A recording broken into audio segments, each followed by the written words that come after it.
I rise in this place today to speak on emergency management in my community, which is extremely important right now as South Australia enters fire danger season once again.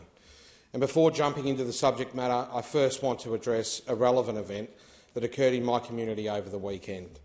Most importantly, I want to pay tribute to the brave individuals that responded to it. On Saturday, the 2nd of November, at around 2:30 p.m. local time, a grass fire was sparked in Penfield, just adjacent to my community's central urban corridor. This fire soon became out of control, with life-threatening conditions developing in minutes. Roads were closed across the affected areas, and residents were advised by the SA Country Fire Service, the CFS, to leave their homes due to the danger that was present. In just a matter of hours, 33 hectares or 81 acres of land was burned as the fire moved southward, with damage being caused to a shed and several glass houses in the area. According to SA Ambulance Services, 6 people were treated by paramedics, with 3 of those individuals hospitalised due to smoke inhalation and heat exhaustion caused by the flames. By 4:50 p.m, the threat was reduced and the advice from the CFS was downgraded, having contained the fire by evening. The CFS, as well as their metropolitan counterparts, the MFS, had committed 42 crews to respond to the blaze and fought bravely to protect our community once more.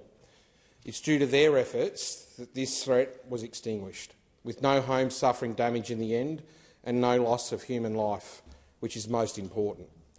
To these men and women who give up their time, often as volunteers, to ensure the safety of ourselves and our loved ones, to those who continue to stare down fire danger season and put their lives on the line for others in the most unimaginable of conditions, from the bottom of my heart and the hearts of everyone in the communities of the northern suburbs, thank you. Your efforts across the CFS and MFS embody the Australian spirit and make our community, our state and our nation all the better for it.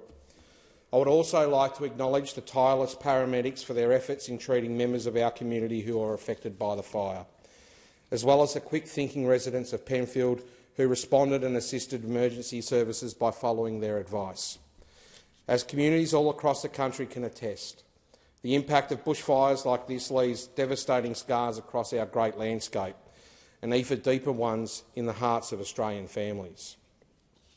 Communities north of Adelaide are no stranger to this, having suffered devastating losses due to fires at Pinery, Sampson Flat and Humbug Scrub just in the last decade alone.